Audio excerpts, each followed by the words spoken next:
Jangan lupa like, komen, dan subscribe channel YouTube TVRI Bengkulu, serta nyalakan lonceng notifikasinya.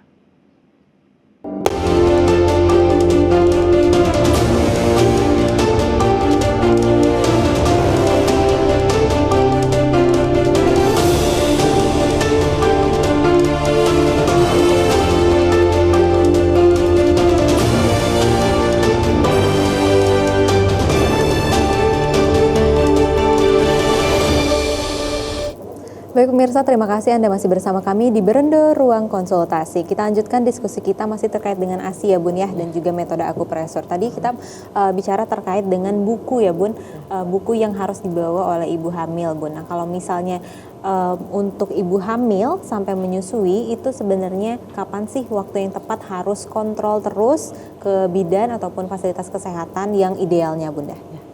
Kalau istilahnya tuh K1 ya kami itu.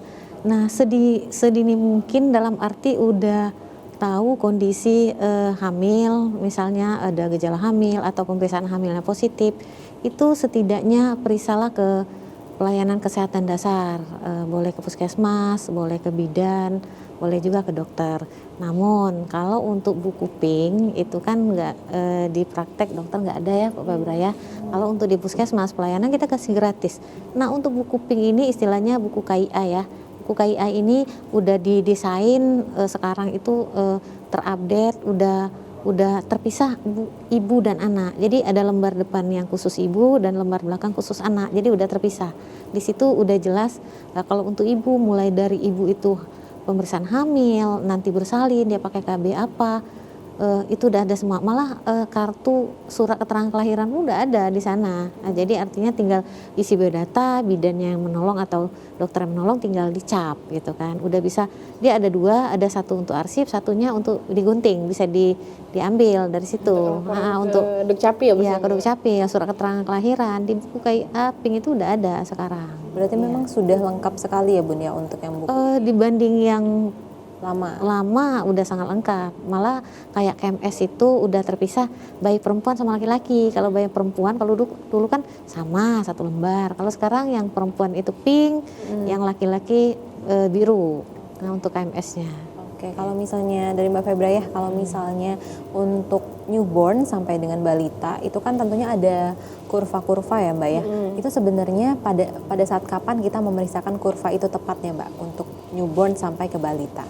Ya, nanti itu ada yang 0 sampai 24 bulan atau 2 tahun. Jadi sebenarnya setiap bulan kan nanti untuk 1 bulan imunisasi, 2 bulan imunisasi, 3 bulan imunisasi, 4 bulan nanti itu setiap imunisasi ditimbang. Makanya nanti terlihat tumbuh kembangnya mulai dari berat badan, tinggi badan, lingkar kepala, terus nanti juga suhunya, oh sudah sesuai nih, sehat adik bayinya, nanti ditandain.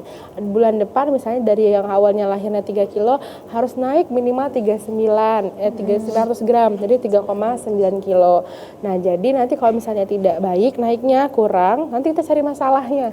Emang bedanya suka cari masalah. Kenapa nih? Misalnya apakah pendekatannya kurang optimal kah? Atau jarak menyusui durasi terlalu lama kah? Jedanya, nanti kita cari apakah ada tongue tie lip tap dan sebagainya gitu.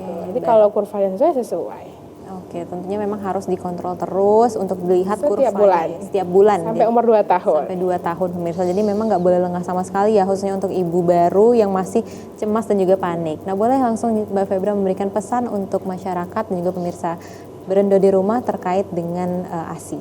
Oke. Intinya saya pesankan untuk ibu-ibu mungkin yang lagi hamil ya sekarang atau lagi program hamil, mulailah cari tenaga kesehatan yang terdekat yang bisa mendengarkan dan beredukasi. Jadi datang mulai dari kunjungan hamil tadi seperti Bu Jumita katakan sampai nanti melahirkan. Jadi misalnya kalau mau melahirkan belajar dulu nih soal ASI-nya ya, nanti datang yang terdekat, boleh teman saya juga boleh. Di mana itu Mbak? Di Cerita Kita Care, nanti cari saja saya, nanti kita ngobrol dulu sebelum adik bayinya lahir. Bukan berarti nggak boleh datang kalau ada masalah. Alangkah baiknya sedia payung sebelum hujan. Nanti kita belajar dulu supaya nanti tadi masalah puting lecet, bendungan ASI tidak tidak menggalau ibu-ibu semuanya gitu sih. Oke, baik. Kalau dari Bunda gimana ya Bun? Pesan singkat untuk pemirsa Berendo di rumah. Mungkin udah Bu Febra ya. Mungkin masyarakat udah harus proaktif ya, dalam arti terkait ASI, terkait susu formula, terkait tadi masalah ASI. Jangan sampai masalah udah timbul seperti kata Bu Febra baru datang.